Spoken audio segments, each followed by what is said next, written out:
A woman stepped off the transport ship like she was entering a garden party. Julia Nort's boots made no sound on the glassy surface of the Varelian docking ring. Above her, the stars wheeled in silent judgment. She adjusted her wool coat, gray, buttoned all the way to her throat, and tucked her gloved fingers tighter around the porcelain teacup she carried. It was pale blue, with tiny flowers. The saucer, perfectly matched, never rattled. Two guards with molten eyes and copper-scaled necks exchanged a look. One of them, barely humanoid, barely patient, scanned her with a red beam that started at her ankles and swept up, hesitating at her bun. He sneered. "No weapons," he muttered to the other. "Only leaves." "Earl Grey," Julia said pleasantly, holding out the cup for a sniff. "Would you like some?" The taller guard stepped forward, snorting. "You are Earth's emissary?" "I'm the one who answered the call," she replied, eyes twinkling behind her spectacles. "If that makes me an emissary, then so be it." Her voice was soft, grandmother soft, the kind that belonged in a warm kitchen with soup on the stove, not on a cold ring tribunal built to host wars and end civilizations. A third figure approached, a tribunal escort, dressed in the sleek silver armor of the Hydraxian Order. A gill-lined face shimmered behind translucent plating. She bowed, though not deeply.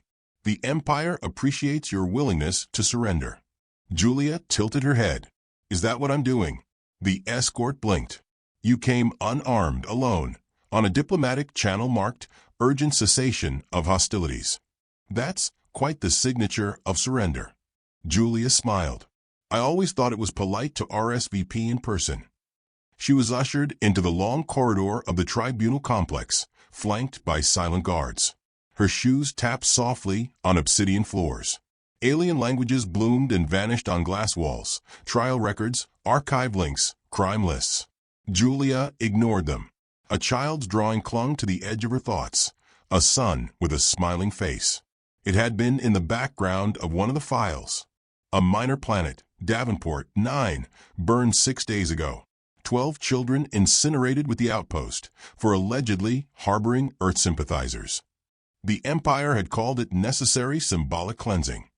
Julia tucked that drawing deeper in her mind. Not now. Not here. Her role was the calm before the retaliation. They reached the tribunal doors, 50 feet high, carved from crushed moons, engraved with every Empire species, word for order. She was paused, scanned again, and searched by a drone who apologized for the inconvenience. "Oh, darling, it's no bother," Julia said, lifting her arms. "Just mind the china." The doors groaned open. The Grand Tribunal chamber was shaped like a downward-tilted eye. Tiered seats of living metal surrounded a center dais, where a single round chair waited for her, small, ridiculous, and clearly designed to amuse the audience. Julia sat. On the highest tier, 30 alien representatives watched her. Some curious, some contemptuous, some already drafting speeches in their minds about Earth's swift submission. The Varnak war brute rumbled. "This is your negotiator? She looks like she should be serving stew." Julia looked up at him. "You're not wrong. I make a rather good stew." Laughter. Even the archivists, those rigid, arthropodal historians, twitched their feelers in amusement. She placed her teacup on the armrest and folded her hands. The lead speaker, a smooth-skinned Yelloran with sapphire veins and a voice like wind through reeds, stood. "We have convened this tribunal for a single purpose, to accept Earth's formal surrender and establish terms of compliance." Julia blinked, genuinely puzzled. "Is that what this is?" The Yelloran hesitated. "You don't deny your planet's defeat?" "Of course not," she said lightly. "We just don't recognize it." The chamber paused. Julia reached into her bag. The guards tensed. Her hand emerged with a phone. Not a communicator, not a datapad, but an honest-to-God rotary telephone. Red plastic, worn around the dial. The insectoid Rex ambassador hissed. "What is that?" Julia set it gently on her lap. "It's how I call home." The robot delegate blinked a lens. "You bypassed galactic encryption firewalls with a wheel." "I never liked touchscreens," she said. "Too cold." Another ripple of amusement. The kind bullies allow before they strike. The Varnak warbrute leaned forward. You amuse us, human. But the matter remains. You are alone. Earth has been blockaded. Your colonies reduced. You cannot possibly believe you have leverage. Julia adjusted her spectacles. I don't. The warbrute growled in satisfaction. She continued. I simply believe you do not. And with that, she dialed. 9. Then 1. Then 7. The ring echoed in the chamber like a heartbeat. Once. Twice. 3 times. On the 4th she spoke. Hello, love. Go ahead. No one on the tribunal floor heard a reply. But overhead, above the spire, above Varelia 5's polar grid, the sky blinked. One by one, the Empire's defense satellites turned inward. On themselves. The lights dimmed, not by power failure, but by command. A flicker of silence descended like a silk curtain. The Hydraxian escort, still standing near the dais, tilted her head. What did you do? Julia reached for her teacup, blew on it gently, sipped. Me? I just made a phone call. The Yelloran's voice lost its grace. That's impossible. Your species is under surveillance. Your technology was never our greatest strength, Julia interrupted. Our patience was. A chorus of alarms shrieked across the dome. Defense grids disabled. Long-range comms unresponsive. Starport gates opening at random intervals. The archivists scrambled. The Varnak warbrute roared for backup. The Hydraxian guard vanished in liquid shimmer, evaporating into mist. Julia remained seated. She pulled out a handkerchief embroidered with little blue stars and dabbed the corner of her mouth.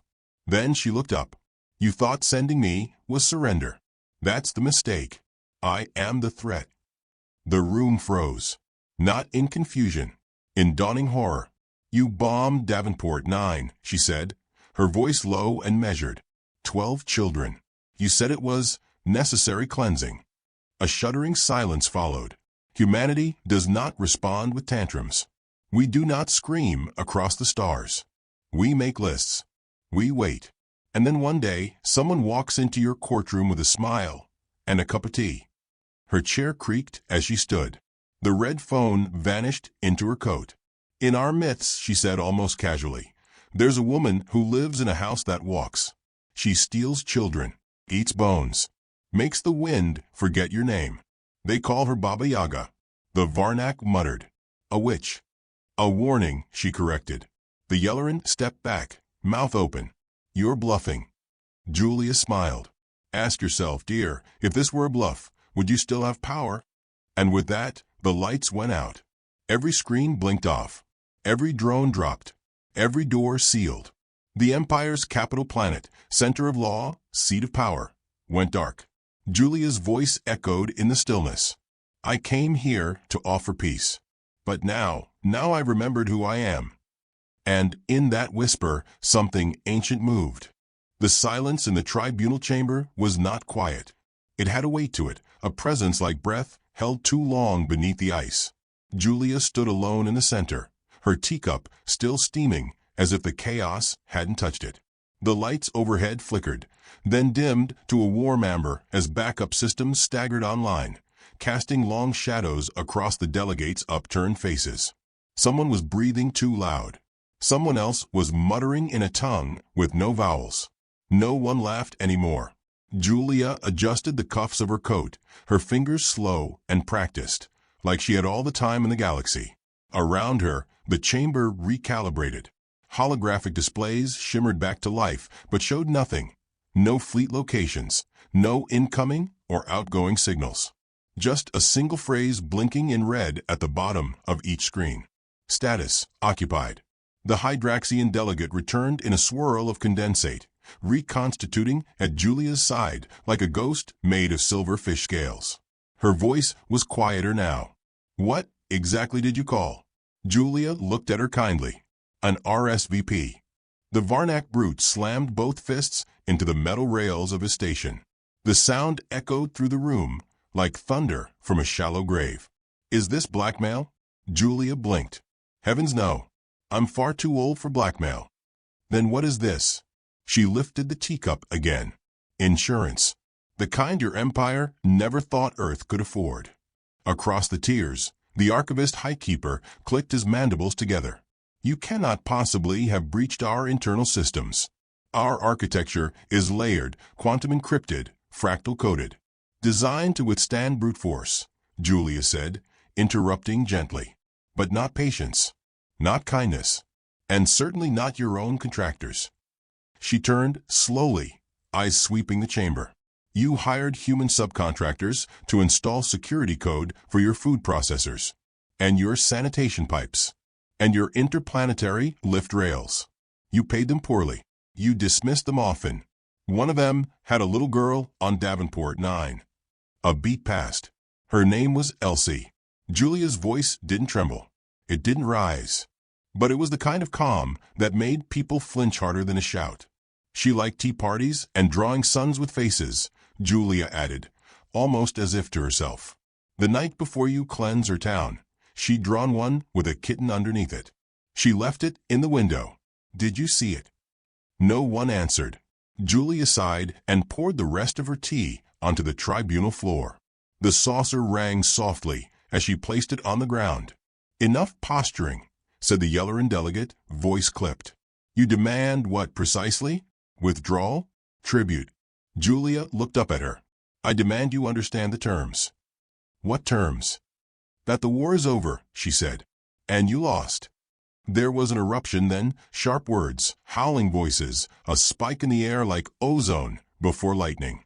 Delegates shouted in at least 17 languages. Julia stood amid it like a tree in a storm that knew its roots went deeper than the wind could ever reach. The chamber's control dais activated. A round, sunken platform in the center lit up. Projected above it, the Empire's core systems. Or rather, what remained of them. Entire sectors were grayed out. No data.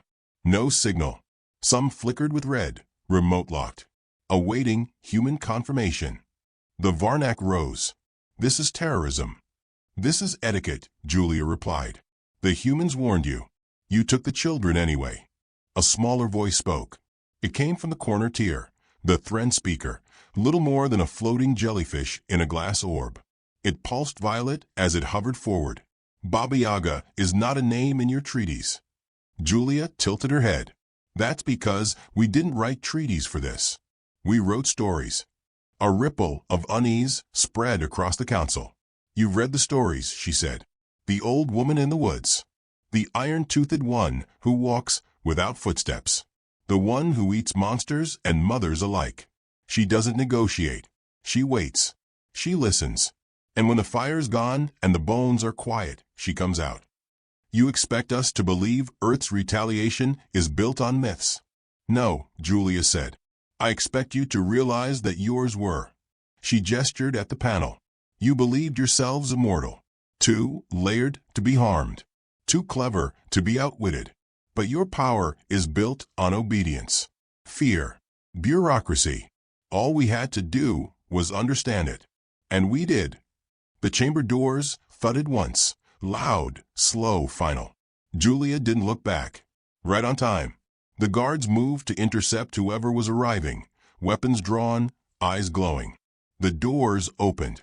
No army entered. Just a young man, maybe 30, with a box of pastries and a pressed shirt that still had the shop crease. He wore glasses. No weapons. No armor. He offered a warm smile to the guards. Good morning. They didn't move. Julia, he called, waving cheerfully. I brought your lemon tarts. Oh, lovely, she said. I was just finishing tea. The delegates gawked as he stepped across the tribunal floor, undisturbed. He handed her the box. Then, without a single word to anyone else, he placed a small metal cube on the council dais. The lights surged. A low hum overtook the chamber, like the sound of a giant throat clearing. Then came the voice. Not Julia's. Not the young man's. It was a child's voice, clear and soft, echoing through the walls themselves. Confirmation accepted, it said. Operation Baba Yaga. Phase 2 ready. Awaiting final consent. The young man looked to Julia. Your call. Julia didn't look at him.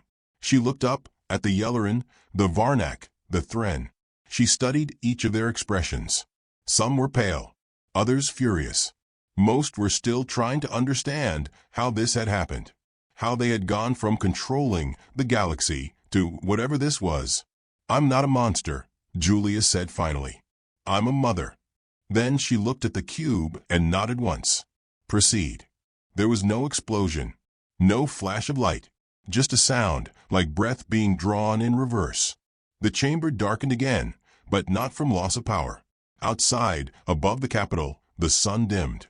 The delegates looked up toward the dome, toward the light that should have been constant. The star above Virelia 5 flickered. The young man checked his watch. Solar choke successful. The Hydraxian delegate finally found her voice. "You blocked out our sun?" Julia adjusted her bun. "No. We made your son remember who's watching." Systems around the chamber began blinking green, earth-colored green. The displays showed ships, thousands, all labeled silent, all listed as already here. Julia opened the pastry box and picked out a tart. "The thing about stories," she said, "is they're built to teach lessons." She bit into the tart and closed her eyes for a moment, savoring. Sometimes, you're not meant to survive the chapter you wrote for someone else. The cube pulsed once. Then the voice of Elsie, recorded, somehow preserved, spoke again. "Shall I tuck them in now, Mama?" Julia opened her eyes. "Yes, love," she whispered. "Tuck them in." The whispers began in the furnace room. It was a name at first, half-breathed, half-begged. Baba Yaga. Not in warning, in wonder, as if invoking an old god they'd long dismissed as a fairy tale. The maintenance workers were the first to hear it, the ones tasked with crawling into the underbelly of the spire, where the thermal cores hummed beneath 50 layers of bureaucracy and polished marble. A junior technician reported strange echoes. The supervisor laughed. Then he stopped showing up for shift. No one went looking for him. In the tribunal chamber above, the air had thickened. Julia sat calmly again, legs crossed, pastry box on her lap, as delegates scrambled for answers that wouldn't come. The Thren orb flickered with fear. "We've lost telemetry for 12 of our outer moons." Julia didn't look up. "Yes, I imagine you have." The Hydraxian's translucent fin stiffened. "Your people should not have had access to our solar infrastructure." "We didn't," she said sweetly, "until you hired us to fix your plumbing." She sipped her new tea, oolong, if the scent was anything to go by. Her movements were precise, her fingers clean, her nails clipped. No wasted motion, no indulgence. Only the casual grace of someone who had, for years, trained herself to speak softly while sharpening knives behind her back. One of the guards near the entrance, the taller one with copper ridges, shifted uncomfortably. He'd heard the stories now, passed down from the corridors in terrified murmurs. The humans had a witch, they said.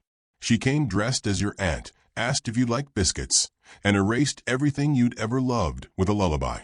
He hadn't believed it. He still didn't want to. Julia turned her head slightly toward him. "Something the matter, dear?" He stood straighter. "No, ma'am." She nodded, almost approving. "That's what I thought." In the lower concourse, the hallways were emptying.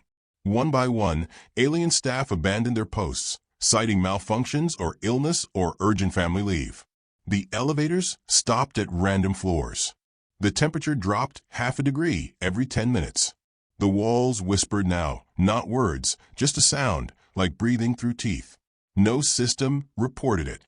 No technician could find the source. The tribunal called emergency session. Julia remained seated. The Varnak roared again, but there was something strained beneath it. The fury was thinning.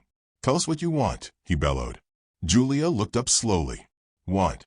She considered the word as if tasting it for the first time. "You think this is about what I want?" She set the tea down. "You killed children. You used bureaucracy to wrap your atrocities in policy. You called it cleansing. You think I came to negotiate." The room fell still. She leaned forward, and the air seemed to lean with her. "I came to ask if you remembered her name." No one spoke. "She was 8, Julia continued softly. She had a gap in her teeth and named her pet worm Captain Wiggles. The young man who had brought her pastries stood behind her now, silent. straight-backed. He wasn't security. He wasn't her assistant. But when he adjusted his cuffs, the motion was so perfectly timed, so utterly still in its confidence, it made half the room nervous. The cube on the dais pulsed. This time, a map appeared. The Outer Rim, once full of Empire trade routes, now gone. Not destroyed. Not conquered. Simply removed. All data stripped. Ships erased from memory. Every archive showing location not found. It was as if someone had picked up regions of space like carpet corners and shaken them loose into the void. The Hydraxians slumped. This cannot be done by force. Not even Earth has that kind of firepower. Julia gave her a soft smile. We didn't need fire. We needed silence. The delegates stared. The Yellerin, trembling now, pressed a palm against her control station. Emergency override. Request full tactical readout. The console replied. Access denied. File owner, North Julia. Julia stood. At her full height, barely 5'3", she looked more librarian than tactician. But the chamber felt smaller with her upright. The shadows clung tighter. The whispers from the lower levels were louder now, just barely audible through the floor. Furnace room, Julia murmured. The young man behind her gave a short nod. You hear it too? She asked. Yes, ma'am. She looked back to the delegates. That's what you're feeling. That prickling down your spine. That dread in your gut. That's the whisper. You all live too high in your towers to remember it, but we've kept alive. In old villages. In stories. In the way our grandmothers turned the mirror to the wall before bed. The Thren orb pulsed a sickly blue. What is it saying? It asked. Julia cocked her head. It's not saying anything to you. The lights flickered again, brighter now. The kind of brightness that felt wrong, that shimmered around the edges like a sun seen through tears. A new hologram appeared. One word. Consent. The Yellerin hissed. What does that mean? Julia glanced at the cube. You've been granted a final choice. What choice? To admit what you've done. To tell the galaxy. The Varnak growled. You're holding our systems hostage for a confession? Julia raised an eyebrow. I'm offering you the dignity of one. The chamber shook, faintly. Below, the furnace room whispered louder. It wasn't a voice. Not exactly. It was her breath. The girl. Elsie. She died in fire, but the data, her lullaby, her voice, her giggle, had survived. Carried in backup logs. Scraped from Imperial files. Restored and rebuilt line by line until it could speak again. Now it was speaking. And what it said wasn't rage. It was reminder. Julia closed her eyes. Twinkle, twinkle, little star, came the voice, faint but unmistakable, echoing through the metal beneath their feet. I wonder what you are. The Varnak shouted over it. Shut it off. It can't be shut off, the young man replied. It is the system now. Julia looked up, her eyes gleaming. Her voice is the key, she said. Your starports. Your communication arrays. Your deep storage drives. They're not just human compromised. They're human named. And every one of them listens to her now. The lights dimmed once more. The delegates stood in stunned silence, the weight of it finally pressing down. You let humans into your pipes, Julia said. Into your ventilation. Your loading bays. You taught us your thresholds. You made us fix your waste systems. And you never asked what we left behind. The young man approached the dais, pressed a small pin onto the control deck.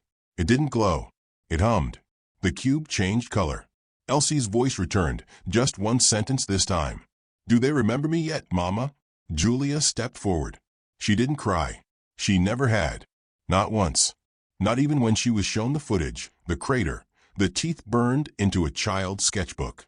No love, she said, her voice steady. But they're about to. Under the dome of the Grand Tribunal, where treaties were once written in flame and carved into the memory of the galaxy, Julia North stood with a tart in one hand and the weight of extinction in the other. Her hair was still in its tight bun, glasses perched neatly, but around her, the walls of power that had ruled for centuries were crumbling, not from violence, but from understanding. The cube pulsed once more. Not red, Not green. Now it was white, bone white. Julia set the tart down carefully on the console beside her, as if clearing space for a eulogy. The delegates watched her not as a diplomat now, nor even as a threat. They watched her the way frightened children watch the forest at night, waiting for something with teeth to emerge from the trees. She had become myth again, and the galaxy was finally starting to believe in ghosts. "I remember the first time I was lied to," she said softly. "I was 5. A boy in my school told me worms would grow into snakes if you fed them apples. I buried a whole bushel in the yard before my father told me the truth. I cried for days, not because of the apples, but because I believed him." She looked up. "That's what you did to us." The Varnak growled low, but he didn't interrupt. "You told us we mattered. You invited us into the Galactic Compact, handed us manuals, and said play nice. But every law you handed down was laced with terms we didn't understand. Every codebook written with clauses that made us small. And when we caught up, when we read between your lines and started outwitting your own systems, you called us dangerous." The Yelloran delegate tried to speak. Julia raised one hand. She didn't shout.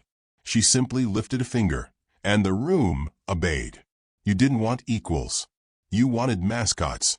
Behind her, the young man who had brought the lemon tarts, Agent Hollow, though no name had yet been spoken, activated the secondary array. The cube expanded, projecting a series of timelines above the chamber. Quietly, unapologetically. Phase 1, integration. Phase 2, embedding. Phase 3, silence. No blinking lights. No armies. Just checkmarks. "This isn't a war," Julia said. "This is the moment the mirror broke. You looked into it and realized you weren't the gods. You were the story the children survived." The Thren Orb's voice fluttered like moth wings. "Then what is left for us?" Julia stepped forward, her shoes clicking against the cold obsidian. "Repentance. Or removal." She let the words settle like ash. Across the galaxy, systems were already going dark. Not burning. Not collapsing. Just withdrawing. Lights off. Screens blank. Networks unresponsive. Entire supply chains that once fed 100 worlds now rerouted through silence. Ships drifted. Satellites stopped humming. The machinery of the Empire choked not on destruction, but on the absence of its servants. "You never understood our strength," Julia said. "It's not our bombs. It's not our guns. It's the simple, horrifying fact that we will let you forget us, and still be there when you try to breathe again." One by one, the members of the tribunal sat down. Not in defeat, not in surrender, in fear, true fear. The kind that doesn't scream, the kind that realizes too late that the room has grown colder without a window being opened, that something is wrong and always has been, and that the only creature smiling is the one you called weak. Agent Hollow stepped forward and set a second cube on the table. This one smaller, matte black, the texture of coal pulled from an old grave. Julia didn't look at it. "Tell them," she said. "One last time." The cube blinked once, and Elsie's voice returned. Only this time, she wasn't singing. "Location confirmed," the voice said cheerfully. "Spire positioned. Countdown 1 cycle. Emergency protocols pending delegate response." The chamber flinched. The countdown appeared. 1 rotation. 4 Earth hours. Time for them to speak. Or not. The Hydraxian delegate, shivering now in her skinless armor, rose. "Julia, we understand. We regret. We ask that this end before it can't." Julia turned to face her, truly face her, for the first time. "Your kind erased a village to test a weapon. I didn't. You sat there while others did." The Hydraxian's voice cracked. "Then what do you want?" Julia stepped closer. "To hear you say her name." Silence. Julia waited. Agent Hollow folded his hands behind his back. The Varnak looked down at his own claws. The Thren orb hovered motionless. And then, "Elsie," the Hydraxian whispered. Julia's eyes did not soften, but she blinked. Once. It was enough. The cube paused. The countdown remained, but now flickered. Julia leaned forward and tapped the black cube. Command deferred. The tribunal exhaled, a sound of relief that was too shaky to be noble. Julia walked slowly back to her chair, Saturday, poured herself one more cup of tea, and spoke again. There are still consequences. You must dismantle the outer fortress rings, vacate Earth's orbit, release every political prisoner, and submit yourselves to the Pact's inquiry. The Yellerin swallowed hard. And if we do, then the silence lifts. And if we don't, Julia glanced at the black cube and smiled. The stars blink out, one by one, and none of you will even remember what warmth felt like. The Varnak muttered, voice hoarse.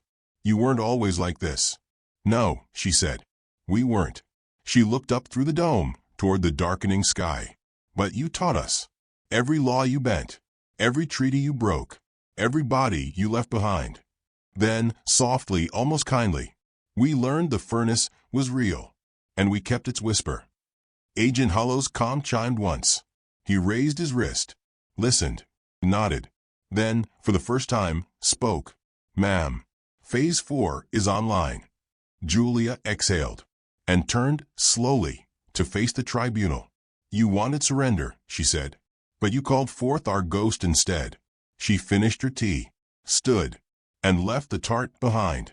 As she stepped through the chamber doors, the lights flickered one final time.